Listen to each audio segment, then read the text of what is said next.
Hello and welcome to the Good Boys Gone Bland Haunted Holiday Hotel. We hope you enjoy the show.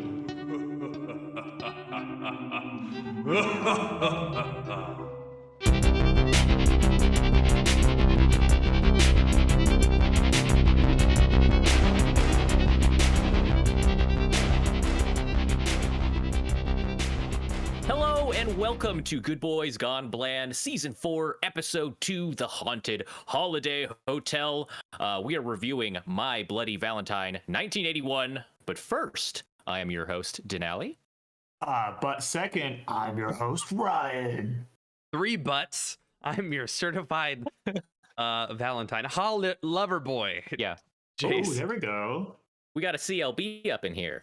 There is an unfortunate delay with our release schedule, so I think by the time this airs, I think CLB will be kind of on its way out.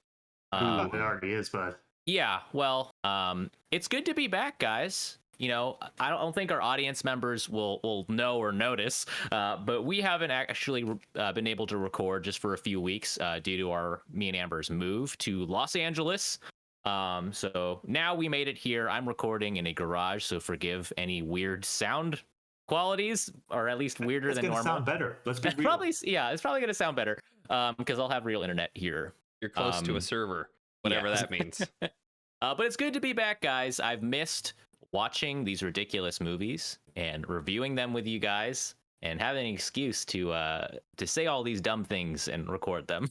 Yeah, I mean, we say dumb stuff anyways. I guess the only difference right now is that it's being broadcast. This is a catalyst for it. Like, I feel like I have to say stupider things because I'm talking to you guys during this. Yeah, we do pretty good. I mean, that's one of the benefits of, I just think, just being an idiot is that if you just put a camera on us for 2 hours, some funny things come out.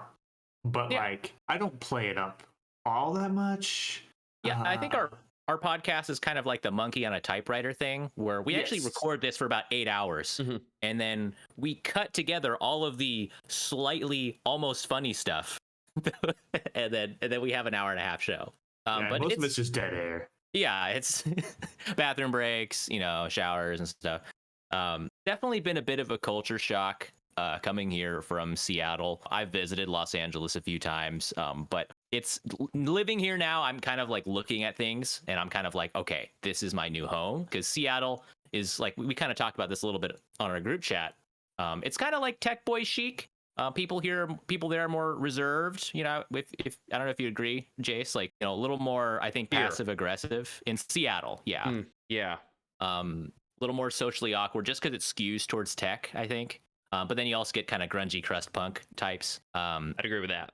But here, everyone's kind of like in your face. First thing I noticed, like in the car, there's bumper stickers with like IG handles just everywhere, man. Like, oh yeah, at Joe Blow 45, follow me. And then there's like Spotify fucking tags where you scan it with your phone, like everywhere. What? People are shopping their mixtapes. Literally every bathroom I go into, there's like carved into the side wall is like someone's Instagram handle. And I want so bad to look them up. So if they're carving it in a Safeway bathroom, I'm sure they're making quality content.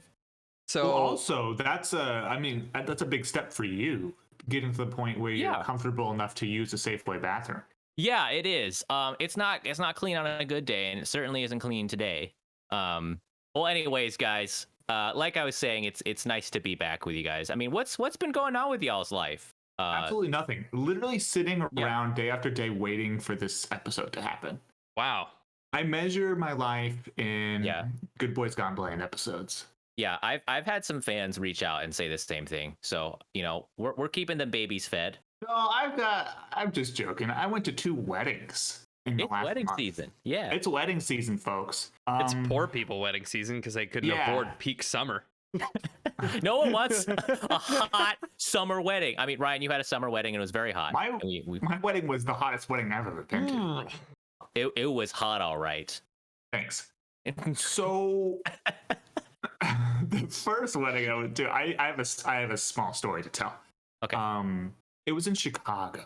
Okay, picture yourself, September, Chicago, 2021. Yeah. And the wedding went by just fine. But I'm not going to tell you stories about that because that's personal. Sure. Sure.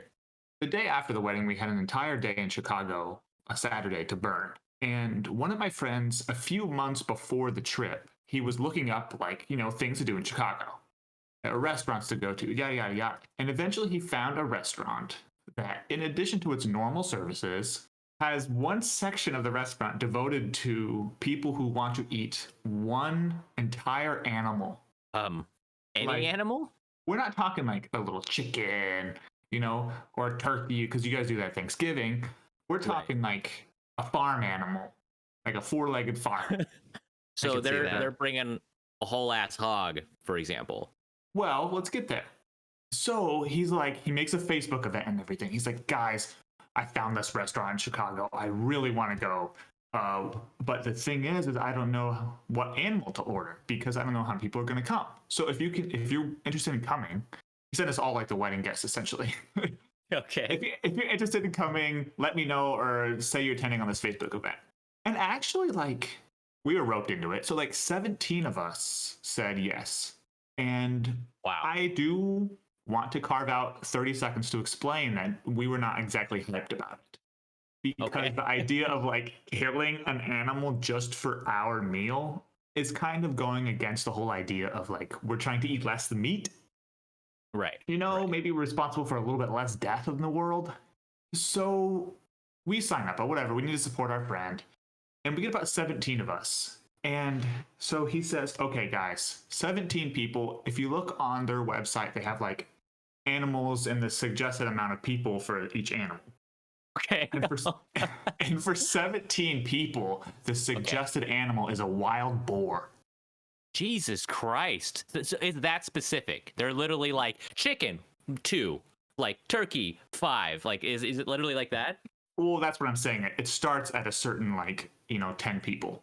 So the lowest one is lamb, like a baby. I guess lambs are small. I don't know. I think they're babies, dog. It's just a baby sheep. Oh, it's kind of fucked up. But the biggest one for 20 something people is a whole alligator. Excuse me? Yes. I would have gone with the alligator. 3 people away from alligator? I think we were 3+ away. So, okay, the wedding's coming up. Everybody buys their plane tickets. Everybody's saying, we're staying in this hotel, yada, yada, yada. Like flies, people start dropping out of the Facebook event. Oh my God. Yeah. So we're down to 13 people, right? Oh, and no. my poor friend, I'm just going to name him out there, my friend Kevin. Bless his heart. He already put down a deposit on the restaurant because they have to freaking kill an animal, you know? They have to start smoking it ahead of time. And they have to because it takes an entire day to cook it. They smoke the whole thing. Wait, hold on, Ryan, just real quick. I don't want to derail your story. How the fuck are they getting these animals? Are they is they send a guy out to I'm find not one? asking those questions. Okay. It says wild boar. Okay, so he's going to Florida and spear gunning an alligator because 20 assholes wanted to eat one. I have no clue. And bring it through customs. Okay, there are a lot of alligators. This is blissful. Yeah, this is blissful ignorance on my part. Let's be real. So we're dang, 13 people. Can 13 people eat a whole boar? Right? Is that even possible? And so, the day of the event, it's in the morning, that morning of it's at 8:00 at night. Kevin's oof, guys, I just got word. We're down to 10 people. Oh my God. People are backing out. People are oh, that's right. We're supposed to do that thing. I don't really want to. And they're just being total dicks about the whole thing. Let's be real. They're being kind of assholes about it. Do they not know an animal fucking died and they are now increasing the net carbon footprint of everyone who's still involved? I need to know this before if you know it. How much did the total boar cost? $700. Oh. Ooh, lordy. Yeah. Did it come with sides or did you have to buy? Okay. Oh, is it just boar? Not even a glass of water. Well, okay, so we don't eat the entire day, right? Just to be as good citizens. Right. And we finally show up, us and Kevin and some other friends from law school.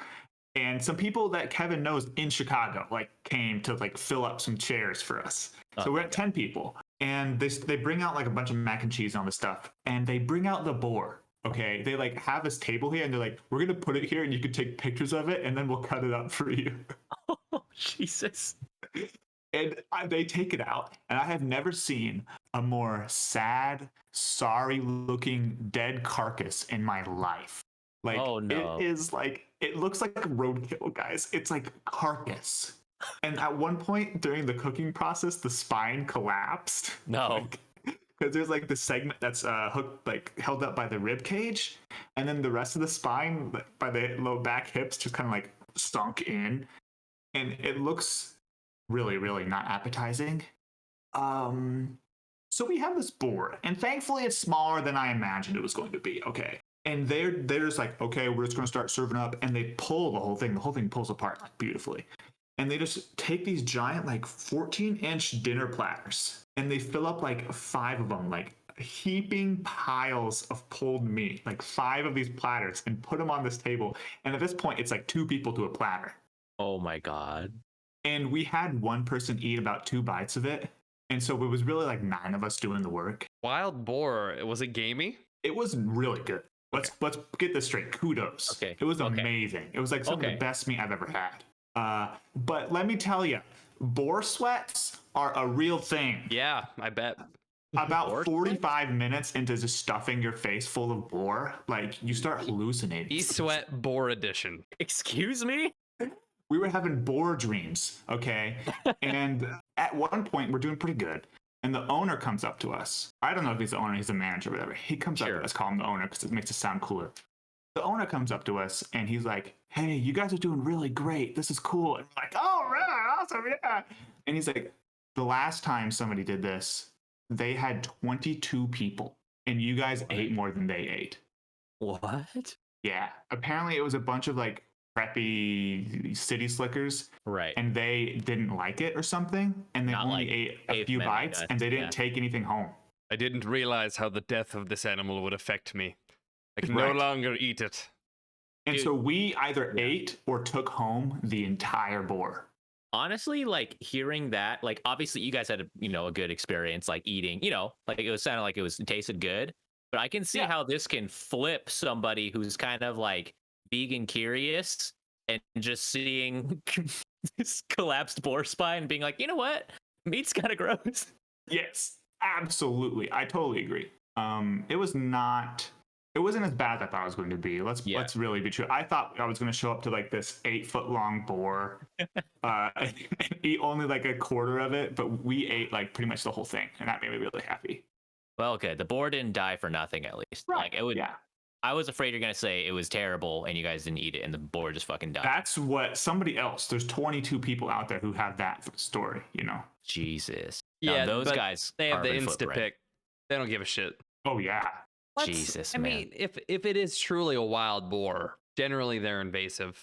They proliferate like mad. Oh, totally. Yeah. And you know And what? You're the whole carbon negative for killing that boar. Except it had to be put on a passenger airline to get here, probably.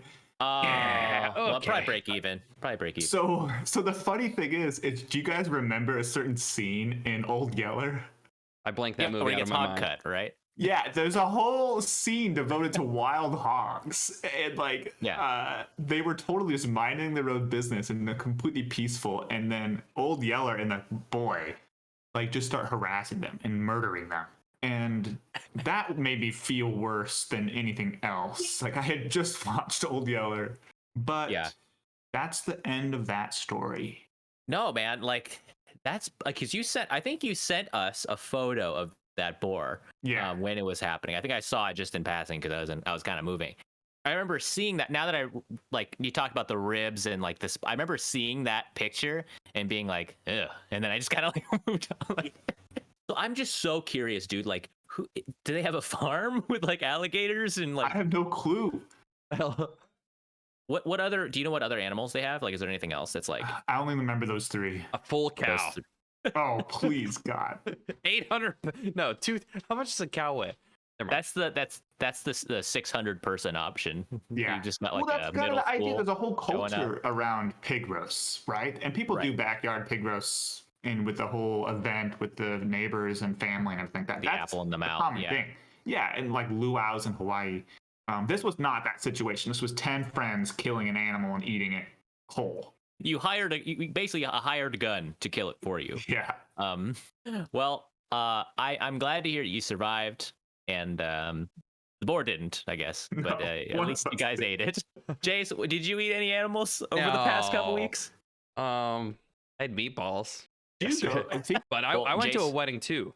Okay, you don't have to make up stories, Jace, to like fit in with us. You know, you don't have to like. It's okay if like you didn't do like a lot of stuff. I was Just gonna in tell the truth. Oregon at the same time as Ryan.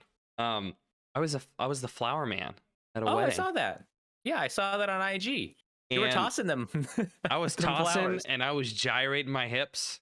Was there any alcohol involved before you made your performance? No, which was So you did the stone sober. stone cold sober. And it was frightening too Yeah. because shout out to Kaimi and Emily. They gave us the original restaurant review. Oh yeah. Were they the Merrier and Mary or Marriers? The Mary. Yeah. Are they getting married? They were married. Are they married? Married. Congrats to you guys. If you're listening. listeners, I think. If Yeah. they're listeners, if you don't listen, if you guys someone knows them, just send them this. Just this portion. Tell them to sift through it, sift through the trash. Well, we all did something, and we also we did another thing together, which is watch a movie that we can talk about together. Because it is a new theme, folks.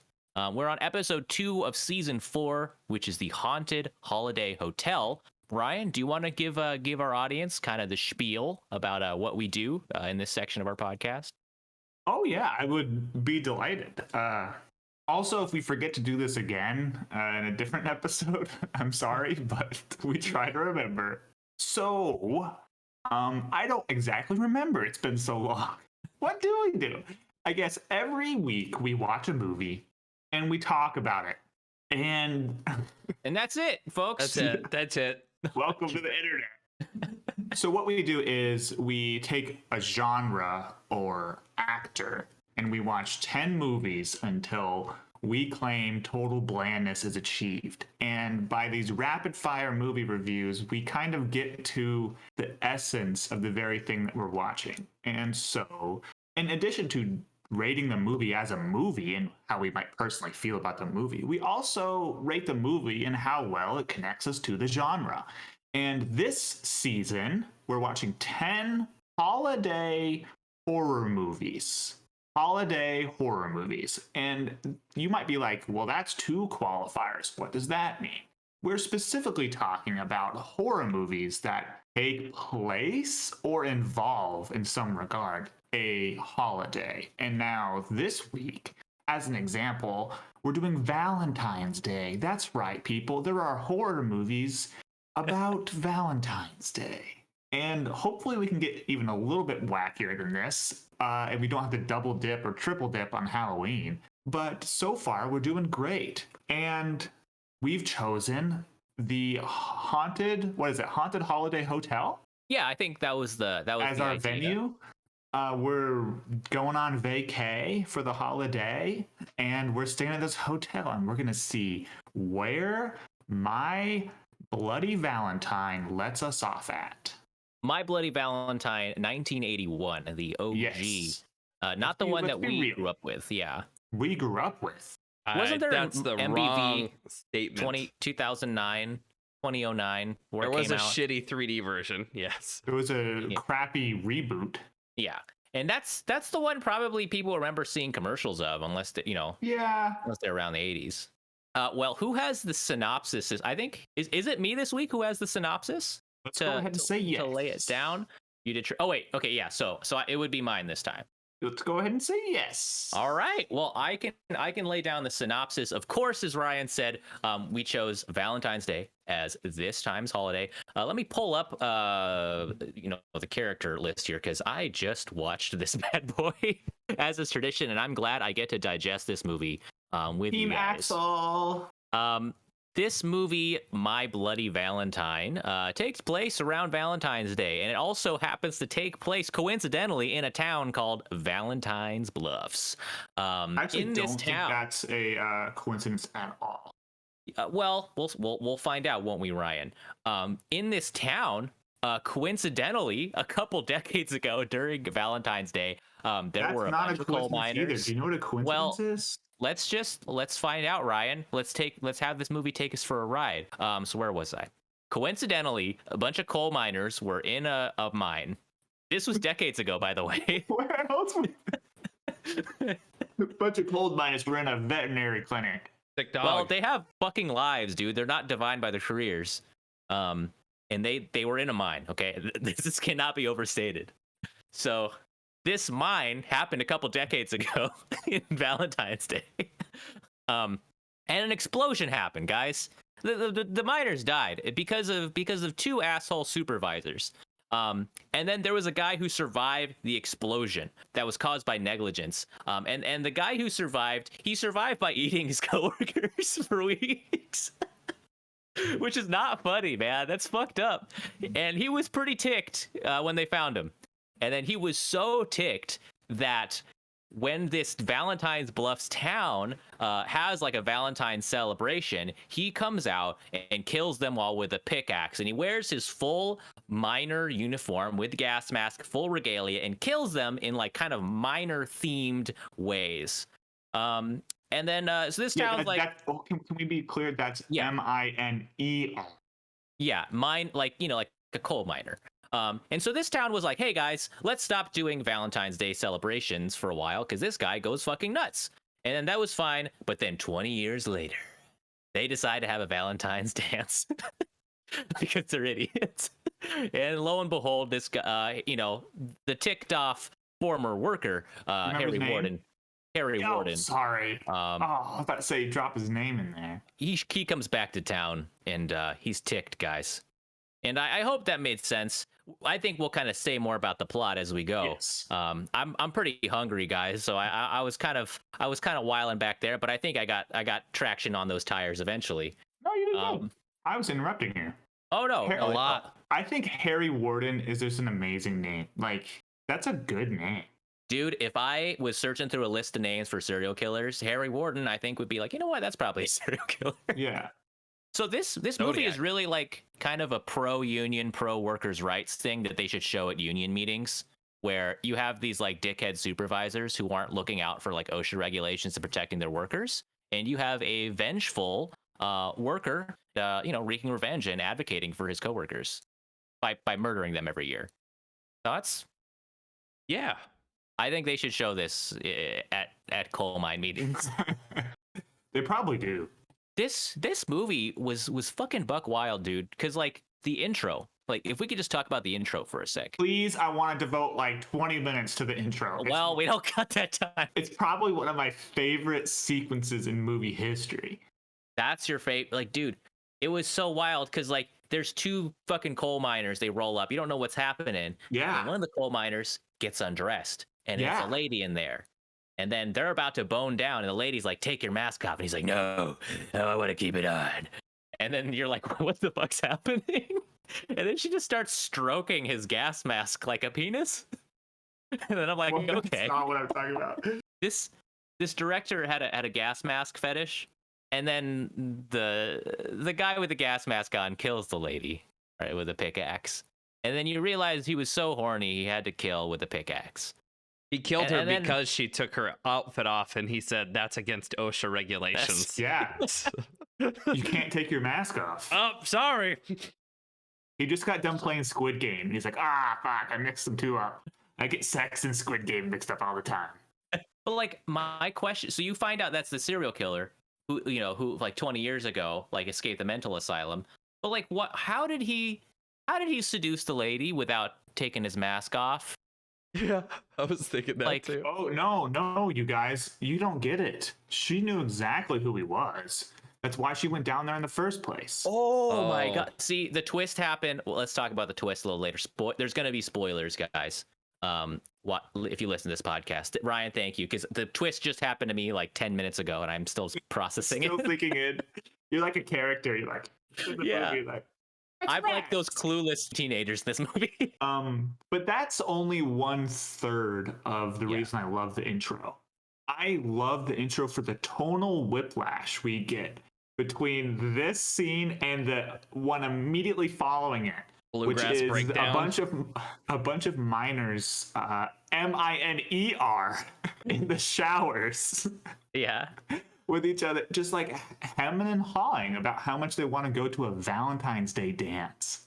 And I was like, okay, from this you can tell two things. First thing you can tell is that nobody told the director that people don't like going to Valentine's Day dances. And the second thing you can tell is that the director never met a coal miner in his life. Like they're the most like kind of weird teenagery, kind of like bubbling up kind of excitement in that shower feel like scene. They want to get This is laid. what- What are you talking about? But like when I see these dudes, these fucking tool bags, they're like I just see exactly like the old boomers who are like still around nowadays, like being creepy to women in like a Red Robin, you know, where they're like, oh hey sweetie, and like grabbing them like around, you know, and like that's just totally these fucking douchebags. Like I hated every single one of them like immediately. Right. And so I want to talk about this movie at scale, not at like talking about it scene by scene for a second, because this movie does two things very, very well and very differently than most slashers. Number one, there's no final girl. Oh yeah, that's true. So it's generally like you have a badass serial killer and you have a badass coal miner, and there's a girl there too, and they're like fighting each other, and that's kind of cool. And that's not typically what you would get from a slasher. It's more what you get from like an action movie, right, with a villain and a hero. Yeah, it doesn't fall into the typical tropes. Right, and that's probably because it was so early in the catalog of slashers. Like you had Prom Night, you had Halloween. They're all in the same. I mean, by the 90s and by the late 80s, you had a successful slasher will have a weird setting and a serial killer with a deranged backstory, and he comes back from the dead and kills a bunch of dumb teenagers, and eventually there's one girl left at the end, and she kills the bad guy. Right, that's kind of the formula. Right. I did hear that they made this movie to capitalize on the success of the Friday the 13th and Halloween. Totally. They actually literally said, we wanted to make a holiday themed horror movie, which is why this is perfect for our season. This was an intended thing that they made. Before we move forward, I think I didn't do the character justice. We should probably lay out like what exactly Harry Warden does. Like, what's his theme? Like, how does he kill people? What's his deal? You know, because like absolutely, because I love it. You know, he kind of does themed killings. Yeah, everybody he's a loves theatrical guy. Everybody loves a slasher serial killer with a little bit of flair, a little bit of knack for the pizzazz, and that's exactly what Harry Warden is bringing. This dude is hilarious. Yeah, he's got a great sense of humor. Because one of his things, is that when he kills somebody, he rips out their heart and puts it in like a chocolate box and delivers it, and it's like really tastefully wrapped. Yeah, he makes fucking poetry to go along with the murder, and then he like actually visits a florist and gets like a boutonniere and wraps it, and it's like really tastefully done. Well, right, and that is great. Not really foreshadowing, but like if you watch it a second time after knowing who the killer is, we just gotta do it right now. Spoilers. Harry Warden, the serial killer in the movie, is not actually Harry Warden. It's someone who's pretending to be him, and it's one of the coal miners that you know. And so looking back, you're like, obviously this guy's able to walk around town in a coal miner outfit and just take the mask off and walk from like building to building and then kill people inside, and nobody would care because this is what he does all day, because we know he's walking around town doing other stuff at that time. It makes so much more sense thinking about it that way, because the thought of this crazy guy who escaped a mental asylum, like going out and just doing these, like getting groceries, buying chocolate boxes, sitting down and thinking about the poems he's gonna write. The Michael Myers road trip paradox. I haven't seen Halloween, so I think I'll understand that reference someday. There's a sequel to the Halloween originals where Michael Myers goes on a cross country road trip. Okay, that's And hilarious. he, So he's like- just driving. And someone has to someone counted out how many times he has to get like on and off the highway for gas, and they're like, does he use his blinker? Does he wear his mask when he's like getting gasoline? Shit, yeah, and he can't get pulled over. No, You're and gonna be like, apparently "Yeah, he didn't. Aren't you a murderer?" Yeah, like is he nice? Does he let people merge in front of him, or does he just like an asshole about it? When he's like paying for gas, does he make small talk with the clerk? Like, is he Yeah. buying Skittles? He's like, "Oh, new flavor. Yeah, Love these forgot my things." wallet. Oh man, how about that election, man? Isn't that crazy? God, crazy time. Anyways, gotta go murder those kids. Like, I think the thing that gets me, because we have, I guess that reveal, it does clear up some of the plot holes I think about the murderer, but it doesn't clear it up with the townspeople, because I think their reactions were not. I don't know if you felt this way too, Jace, because I know you watched it for the first time too. Their reactions was not proportional. The cop is in the car with the mayor, and the mayor is like, "Oh boy, a chocolate box someone left me. I'm so excited to eat some chocolate." He lifts it up, and his first response when he sees a human ass heart in the box, he's like, "Oh, not again." Like, it wasn't like, "Oh my god, someone was murdered and there's a body part in my lap." It was, "Oh, dang it." Dang it, Tom. I just feel like that I couldn't stop laughing at that scene. And that happens over and over again. Desensitization is real, especially in Nova Scotia. 20 years ago for them was like 5 minutes.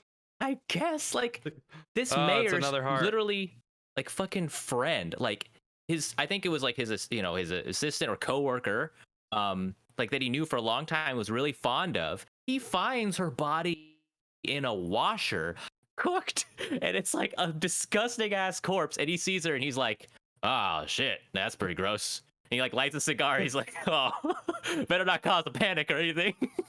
Hey, guys, don't tell anybody about this, okay? Yeah, Yeah, I like, are you kidding me? There's a totally term. agree. Yeah.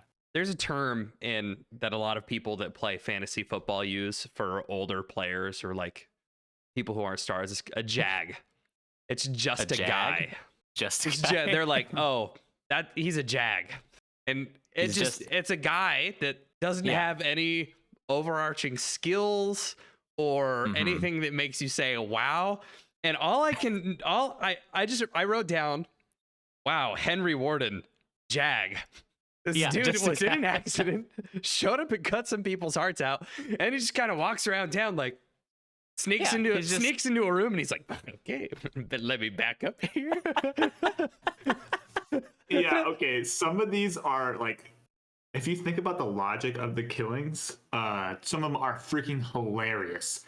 And again, Right. reminds me of the funny parts in Halloween where like Michael Myers will suddenly appear from like the opposite side of a street or something, and you're like, did he run when he wasn't on camera? Like, he really doesn't like running. He walks everywhere he goes. But there's the one kill where he's like comes out of a closet, Yeah.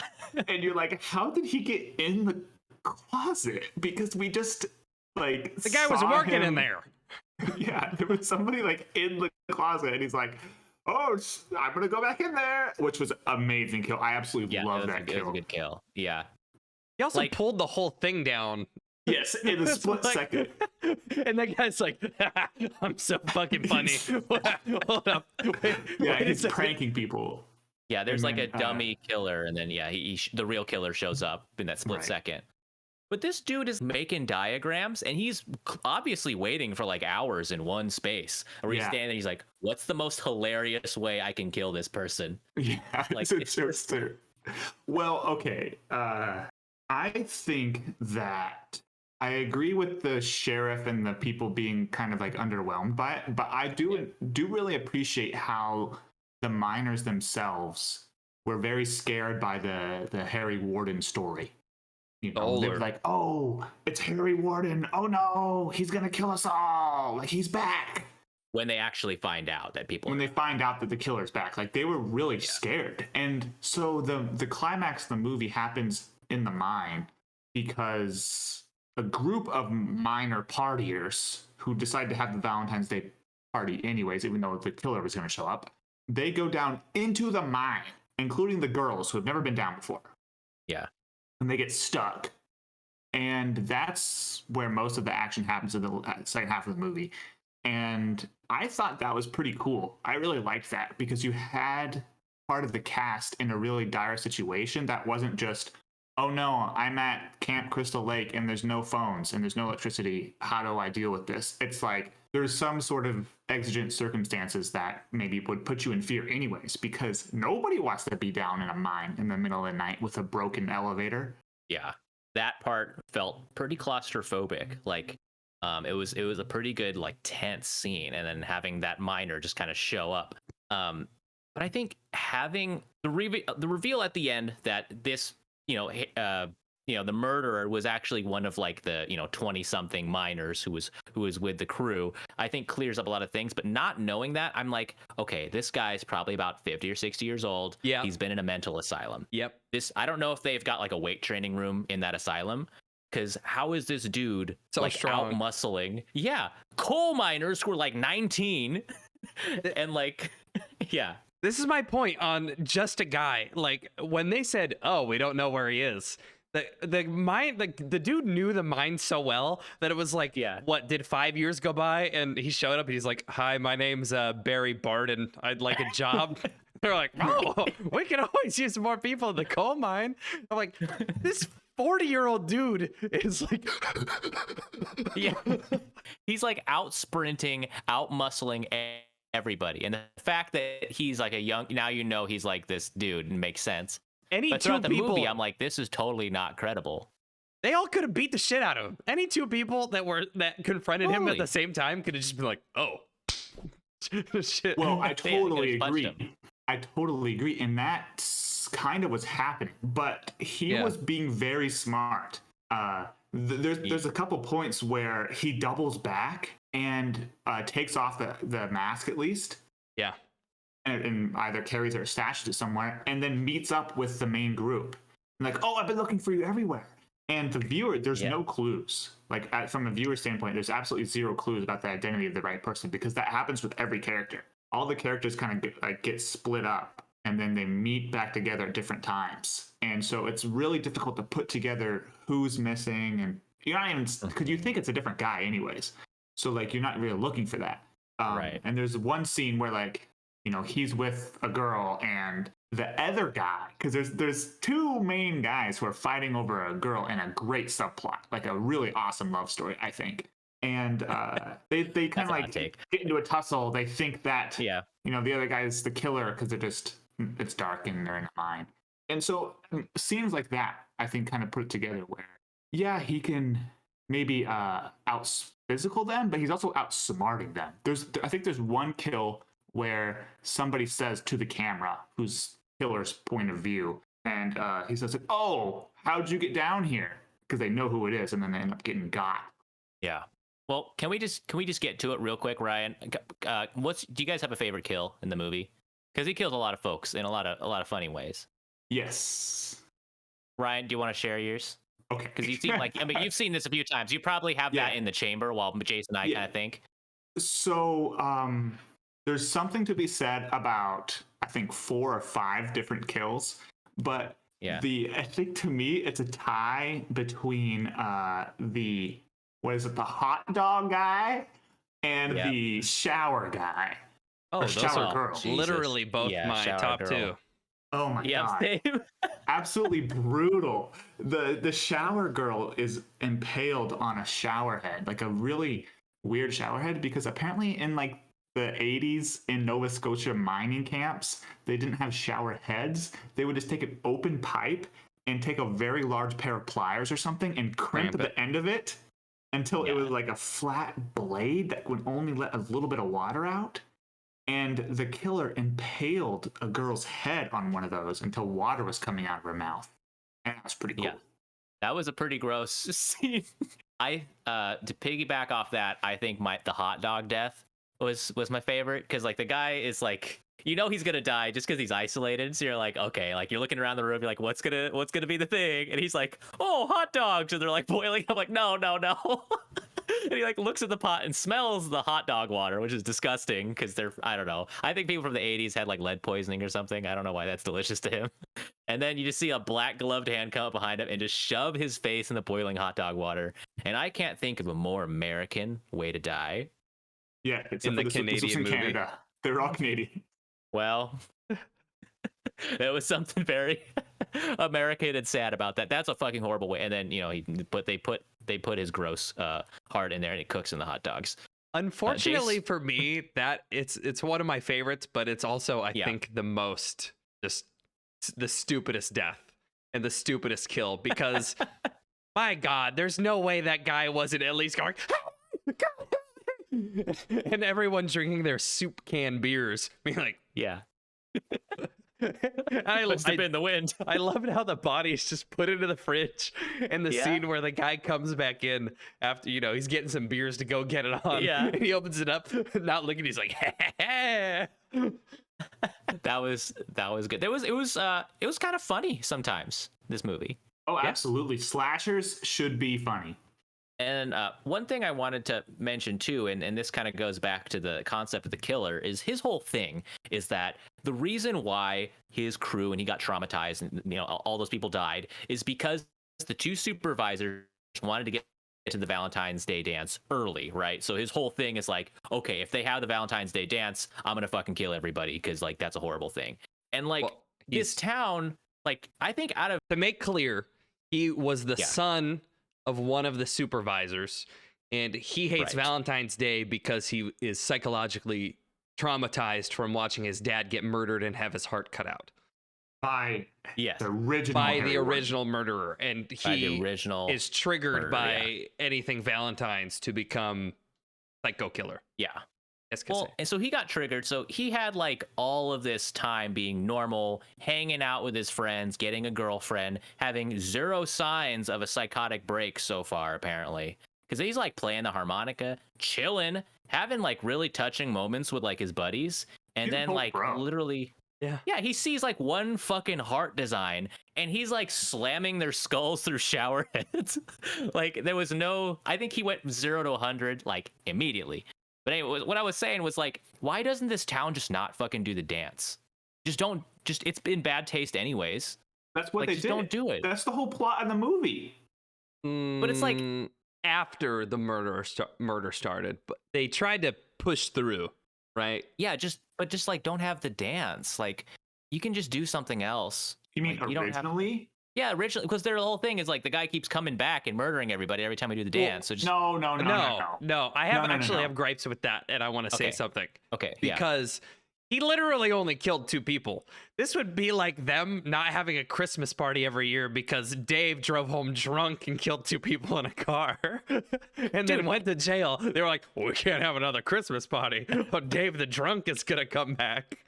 Honestly, if I knew there was a serial killer in my town who like is trying to kill people because I'm having a Christmas party, I'm like, you know what, guys? Maybe let's not do a Christmas party. And they didn't for 20 years. Yeah. And they thought that it would be enough time. But okay, wait, clear this up for me. Yeah. He only killed 2 people, and they caught him right after, right? Right. That's the vibe I got. I think it's only the supervisors. But wasn't there a whole thing about the dance? Yeah, I'm kind of confused why they would arbitrarily be like 20 years. He might have killed both of them. He might have killed both of them and then killed other people at the dance too. But that's not. He had to have done it like at least one time where they were like, guys, you gotta stop having this gosh darn dance because he keeps coming out killing people. Well, I think he told people, like he was put in an institution. He said, if you ever celebrate Valentine's Day again, your throats are getting slit. Well, he just said the dance though. It was really specific. Like. He was like, guys, just don't do the dance. It's not cool. And I'm gonna slit some throats with a pickaxe if you guys do that. And if I was the mayor, I'd be like, okay, cool. We'll just like, hand out fucking cards like any other town. I just call the institution. But they did just that. A guy. They were like 20 years. Yeah. Like finally we have to move on. I guess, man. It's just terrible record keeping too. Yeah, what the fuck? I have no record of this guy. I have no idea who you're talking. How long have you been working there? He's been in the institution for 20 years. 20 years. This is definitely pre-internet. Yeah. And they said, and she said, if there's no record, that means he was never here or he's dead. Like, wait, do you just burn the records of everything as soon as somebody dies? Yeah, What you else definitely would don't we if you work in a medical them? office. That whole thing of like the kids are like, yeah, shut up, old man. That's just a myth. That happened just 20 years ago, dog. This dude in your town of 3,000 fucking went on a killing spree dressed as a coal miner, and like you're saying that never happened? Like that's insane. Okay, that might have been also said by the killer, because wasn't he the part of the group? Oh, Axel was like, yeah, but also there was I like thought it other was curly hair jokesters who were mustache like, guy. Oh, Ooh, that guy's killer crazy. mustache. I liked not Teddy Roosevelt. He was my favorite, I think. I'm just trying to think about, because there's a part of the movie where the sheriff kind of tells the kids, he's like, hey guys, don't do the Valentine's party because like someone just died and it's probably not cool to do that. So what was the officer's reasoning for not telling them? He wanted to get elected again next year. They want everybody to freak out. But like which I think is a great. We're really re-examining that post-COVID, or I guess during COVID. Like there was a certain amount of don't test people and don't talk about COVID because it'll freak people out. Well, there's other things going on. Like we need to know how bad it is so we can stop it. Yeah, that part also kind of rang a little close because like 2 or 3 people by that point had been like, brutally slashed open and had their hearts ripped out. And I think that is cause for, I don't know, some level of measured alarm. So my next question is like, imagine Harry, or at least this version of Harry, had started his killing spree a little bit earlier in the day. Okay.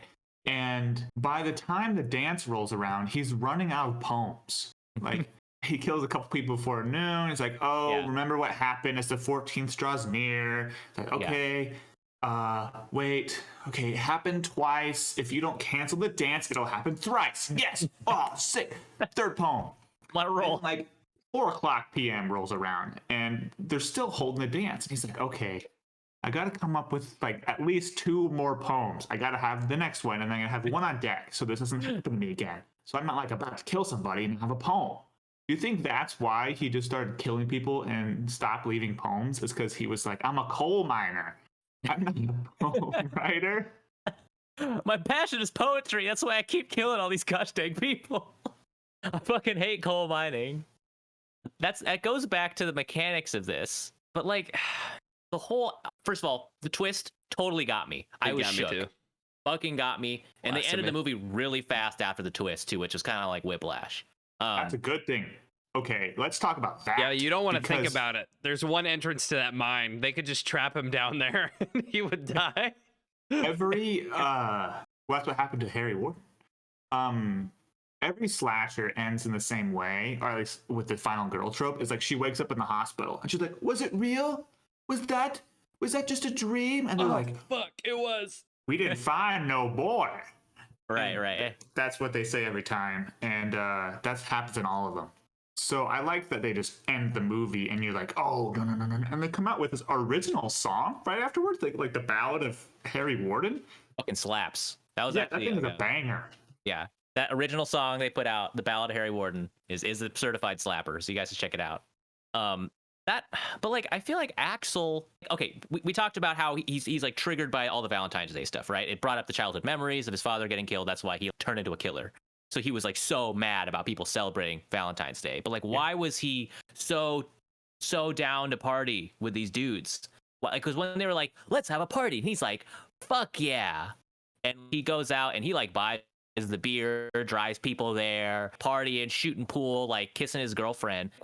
What's his thought process there? I think ultimately, like, dude, if you're the type of person who is going to slash 14 people with a pickaxe, then I think maybe deep down a little bit, you actually have like this innate desire to kill from this, scarring moment. Like, so he's not going to be like, oh no, guys, I'm the coolest kid in town, and we totally shouldn't party on this Saturday night. You know, So they're doing. you think he was kind of like leading him to it a little bit? Yeah, like it was totally like dangling the apple. Actually, yeah, I think you have a point, Ryan, because it does seem like he's enjoying these kills because he's doing a whole he thing. loves it. Man, he's getting his like SoundCloud rapper on. Like he's doing it. Dude, yeah, he's also like he redecorates the room after a kill. Like he flips the hearts, they look like balls. Like whenever he kills somebody. Every Remember time. that? What that? Dude, he like makes the hearts look like balls. He flips them upside down. What? Remember the scene in the laundromat? He flipped all of them. I know what you're talking about. I just am disputing your characterization of them as balls.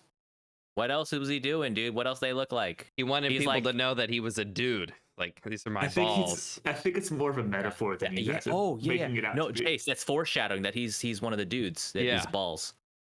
You guys are killing me, man. It was a little vulgar. But okay, not to be armchair psychologist any further, but like the end part, you know, when they collapse the shit onto Axel, and you know the guy's very nonchalantly like, oh, he's in there. See you guys. Axel is acting like a total maniac. Like he's laughing like the Joker. Great scene. He's like, oh, I'm gonna go off. I'm a crazy guy with one arm, and he runs off into the cave.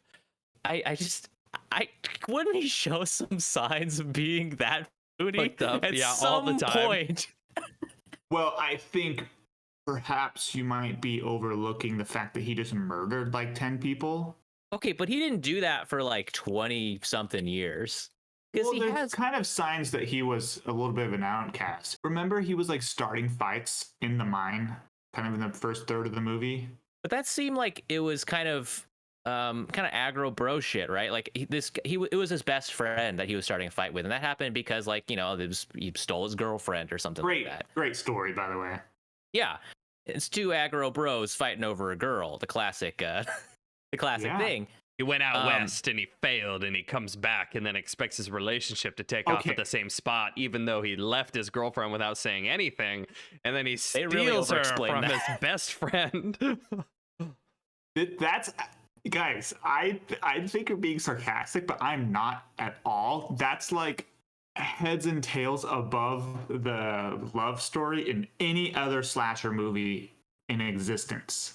It probably is. Usually it's just like, oh, there's these two somewhat hot camp counselors, and they're gonna Sarah totally is flirt with each smoking other. hot. That's in my notes. The Axel dude got that tush for days. But like, I feel like Axel at some point when he's like having intimate moments with his girlfriend or hanging out with like that guy TJ he was fighting with, they were like tight, they were good friends. Yeah. And at some point when they're drinking or when they're just like hanging out, staying up till 3 a.m. or working hard, is he gonna be like, hey, you ever feel like murdering somebody with like a pickaxe? Like, you think he's gonna just drop something like that at any point? Like, or is he just totally a chill bro until one day he is laughing like a maniac and like saying a bunch of crazy shit? Hey, I'm gonna pick your brain. Oh, about what? Yeah. Oh, you know. He does like puns.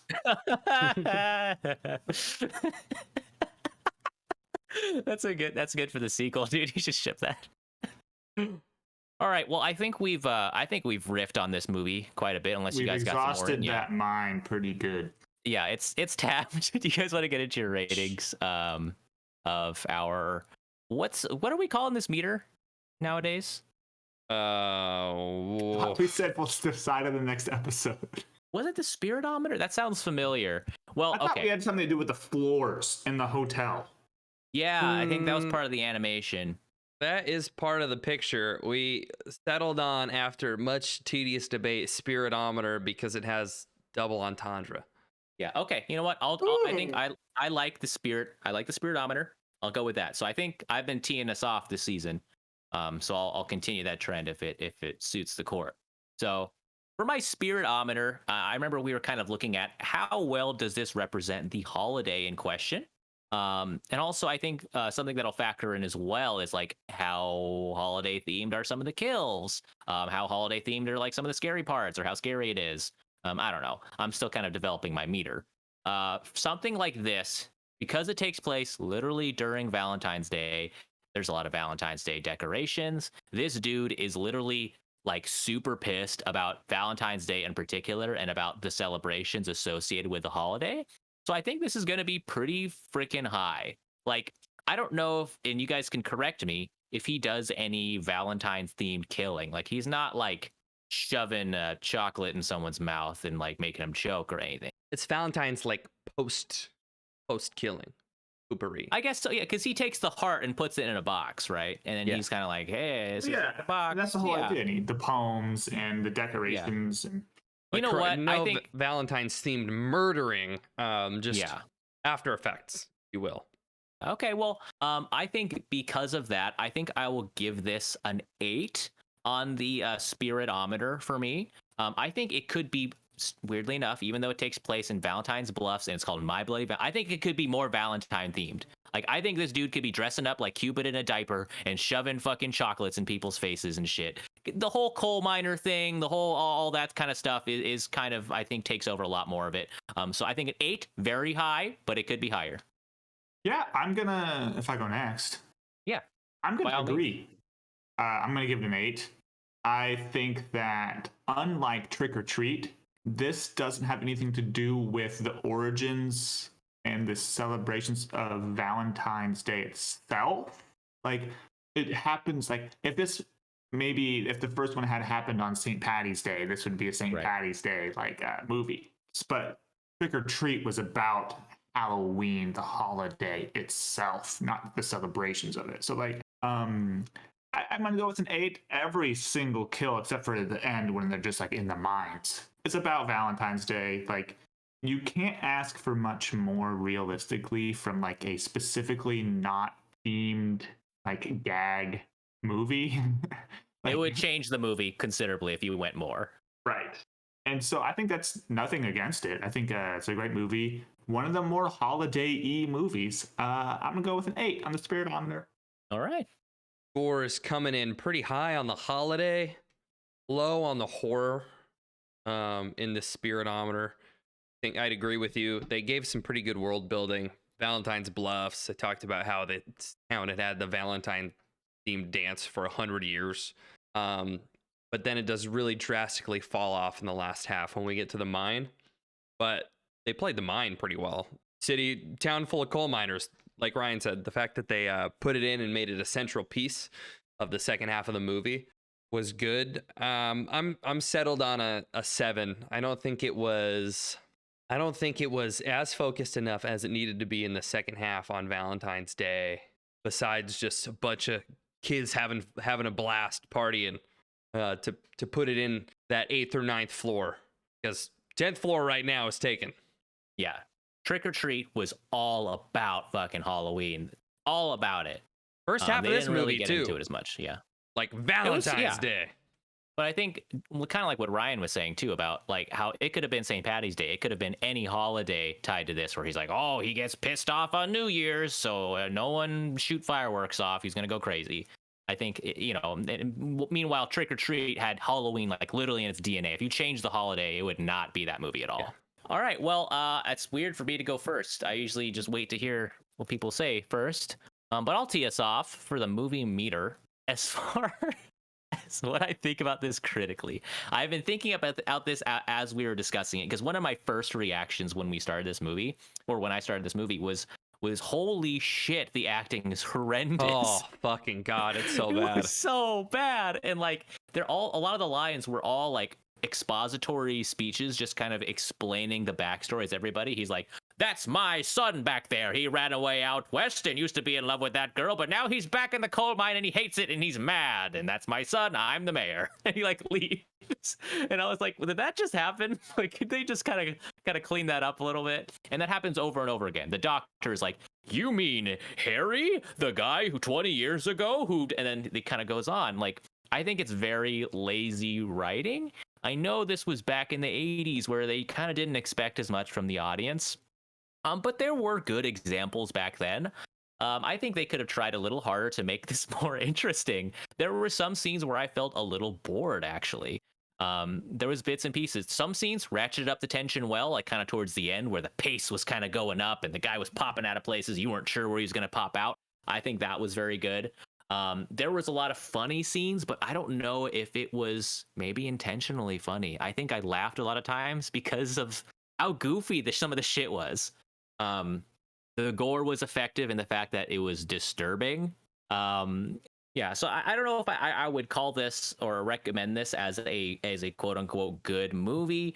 But I can see why it's a cult movie. I can see why people really enjoyed it because I did have fun, watching it. So I think I'm gonna give it a 4. I think critically there could have been a lot. It could have been done a lot better. I don't know if I was like. I think there were parts I enjoyed and I was entertained by, but overall I was just kind of like, fuck, this movie's bad.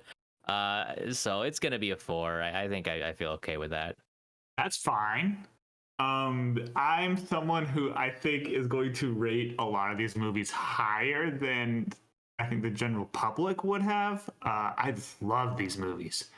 Golly, and this one's good. Okay, when you're 20 something slashers deep, you can start to come back to this movie and be like, okay, this one knows what it's doing. I do not hold the bad acting against it at all. Like, that's something, if you're making a slasher, you need bad acting.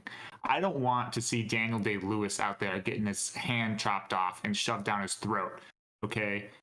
I want to see, like, these people who've never been in any movies before, like, die in really, really cruel ways. And that's what I got. I like the movie. I think the atmosphere and the backstory is above average for a slasher movie. I think the kills are above average. I think the atmosphere, and then especially the third act, is just amazing. I'm going to go with a 7. It's not perfect. It's got ways to go. It's no Nightmare on Elm Street. It's no Texas Chainsaw Massacre or Original Halloween. It's also not even same as Friday the 13th, but I put it about on that level. I would really, really recommend this to somebody who has seen a lot of slashers and likes them. And I don't think it's particularly scary. So if someone is listening to this and thinks, I don't like horror movies because I get too scared, I would really recommend this as a slasher movie, but not necessarily as a horror movie. I don't think that you would have too many sleepless nights over Harry Warden. I don't know, doing what to you? Standing in your closet? Well, I would say it is gross. Like, yes. I think a lot of people who don't like scary, might be because of kind of the gross factor, the gore and shit. It is pretty, I'd say it's pretty gory. Like, when he bites into that human arm, that was pretty gross. It's squished in a real way. It's maybe on par with other horror movies, if not even less. Like, so the thing about this movie, cool factoids. There's a version of this movie that's essentially uncut where they add 5 more minutes of gore. You guys, there's another cut of this movie where they just add like 30 seconds onto both ends of every single kill in this movie. I'm concerned how excited you are about this, right? That's not the improvement I'm looking for. I haven't gotten my hands on it. And there's a limited release, and you have to get them on eBay. And so I would really say that this actually is not towards the bad end of the gore spectrum. This is like pretty average, pretty mild even. I guess coming from the dog season, I would say this is pretty high. Yeah, I would say it's marginally more gory than Air Bud Spikes Back. Also, I think your bias is showing, Ryan, because you weren't willing to forgive the bad acting in Air Bud. And some of these terrible ass dog movies. I think it's different. I honestly think it's way different. You're willing to go up, because I think your dog theorem kind of coincides with my slasher theorem. Because like the less slashing in movies, I think they turn out better. Like Citizen Kane, for example, had no slashing at all, and it's one of the greatest movies of all time. So I just, if you can show me a slasher that's a 10, then I'll change my tune.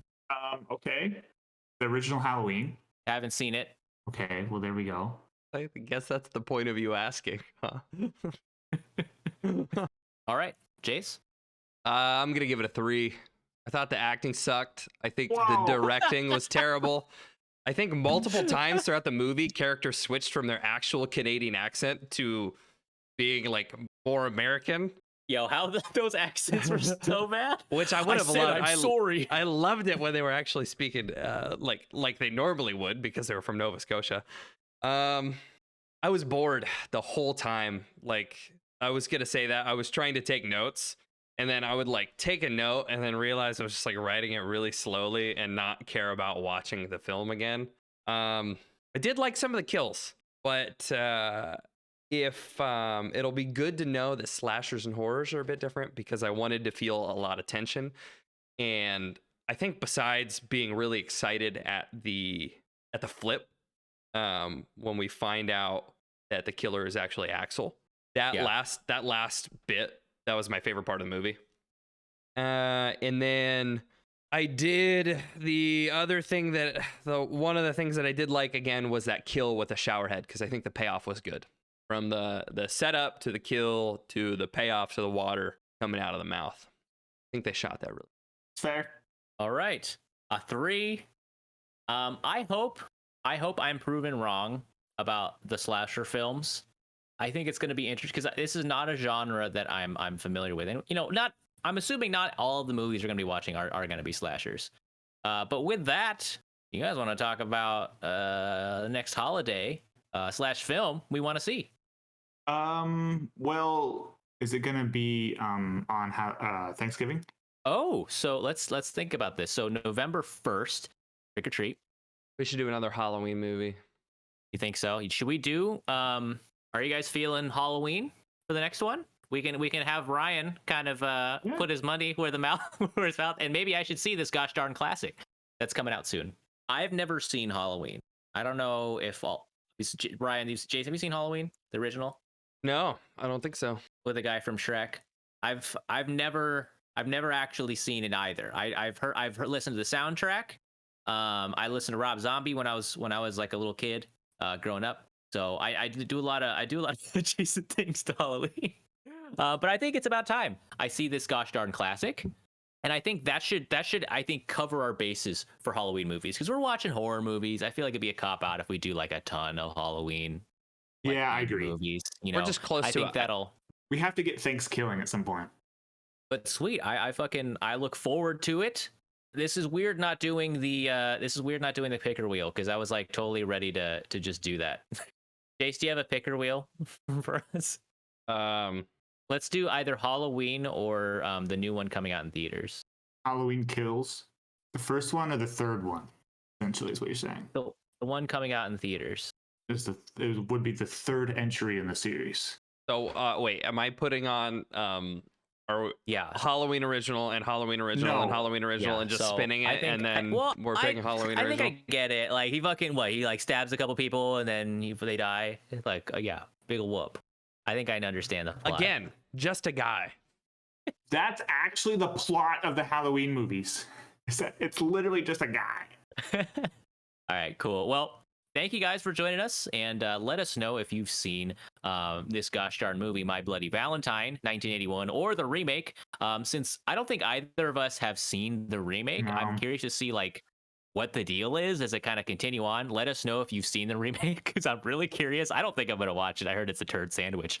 Follow us on the Twitters at GBGB Podcast. Follow us on the Instagram, Good Boys Gone Bland, for your premium GBGB content.